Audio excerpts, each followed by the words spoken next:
Hello, my name is Jason Page, and I need to share something with you. It's important. I've been putting this off for too long, and if I don't share this, I'm just going to be ashamed for the rest of my life, and just not human, to be honest. So please bear with me. I'm going to start at the beginning. There ain't really a short version.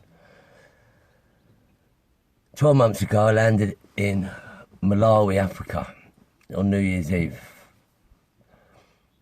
God knows why I went there. That's a bit of a long story. But I was lucky enough to be given the chance to have 3 months off to press the pause button in life, if you like. Carte blanche, I later called it, but I don't want to digress. I want to get to this. It's very important. So I landed there 12 months ago, and I stayed with a friend. I was lucky enough to stay with a good friend for about 2 weeks. I wasn't looking forward to the next day. That's the kind of place I was in life. You know, I need to put that in. So I've gone there and I've spent a couple of weeks and started to feel good.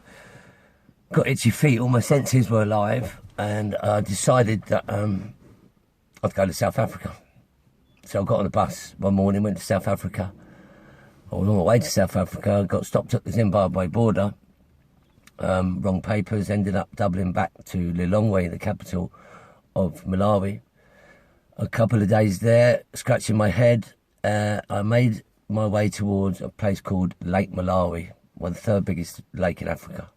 You know, I didn't discover it, so you can't miss it.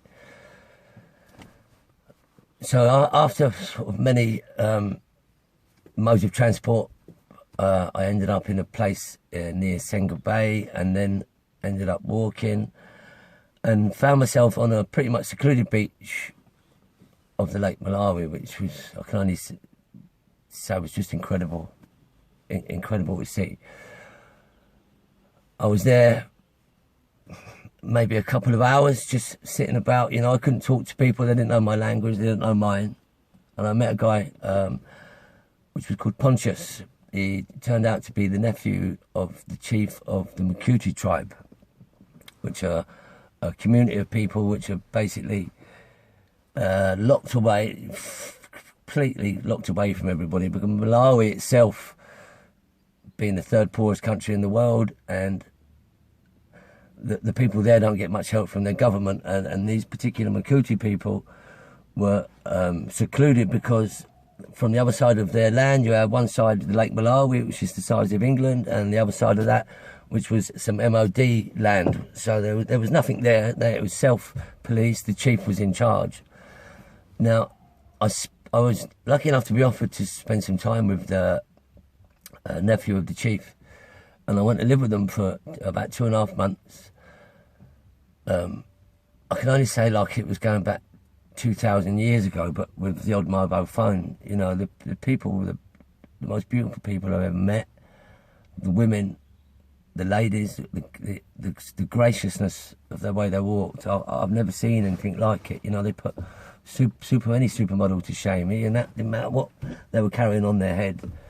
You know, but they had nothing. They had nothing. But I slept where they slept. I ate where they ate. I went to the toilet where they went to the toilet, which I won't talk about too much. But after 2.5 months there, and just being around them, it gave me something that I can't explain. And basically, I look forward to the next day now. Now, a year has passed. 7 months or 8 months has passed since I came home. I've been in constant contact with them,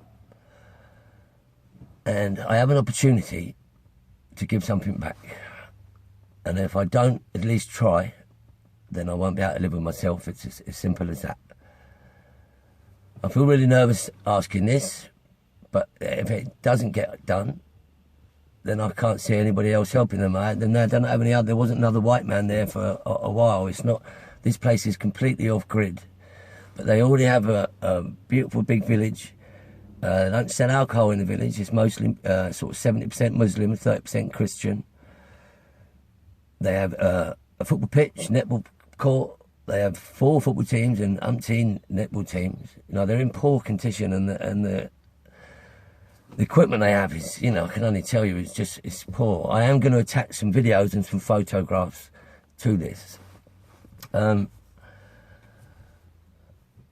I said, I've been in contact with them for the last few months, and I have the opportunity, or we have the opportunity, to obtain some land. It's about just over an acre. It's on the edge of the village, and on that, after speaking to the chief and the nephew and everybody involved, the local community, what's best required is a facility that has electricity. So it would be solar power. It's a facility that has showers, just for basic hygiene. And also the facility will have its own mill.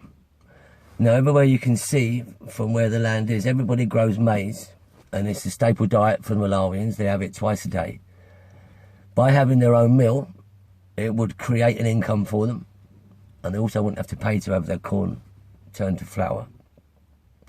Something sounds so simple, but it would be a massive thing for them. Now, the facility would also want to have accommodation for people from the outside to come over and also help educate. You know, the facility would also have computers and internet connections, but I'm not a professional. I'd need a lot of help. You know, I'm not an expert in these things, but I've been over there. I've seen it with my own eyes, and they've asked me, almost begged me for help. They gave me something that I can't repay otherwise. The only way I can do this is by building this facility for them. So, you know, the projected costs, including all the legal fees and the cost of the land, the building of the land, the labour, the materials, the solar panels, and some extra costs, we're looking around about 47,000 English pounds. So, here we go. You know, I look at this as a gateway to a fair chance, and they just need a fair chance, you know. So I'm going to call this fund the Fair Chance Gateway Fund. I hope that you can help. Any small donation will be good, even if it's just your expertise or some advice for me. I'll be grateful. I know times are hard because of what's been going on with the COVID right now, and it's very, very difficult. But you can imagine what it's like for them too, because their borders have been tough. People are dying just because they're hungry.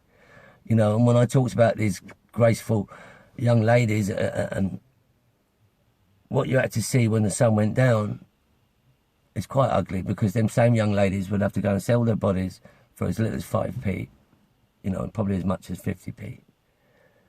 It's disgusting, yes. But that can be changed, and that can be helped by building this facility for them, somewhere they can go, maybe, and contact some help, at least a safe place, somewhere they can wash, somewhere they can eat.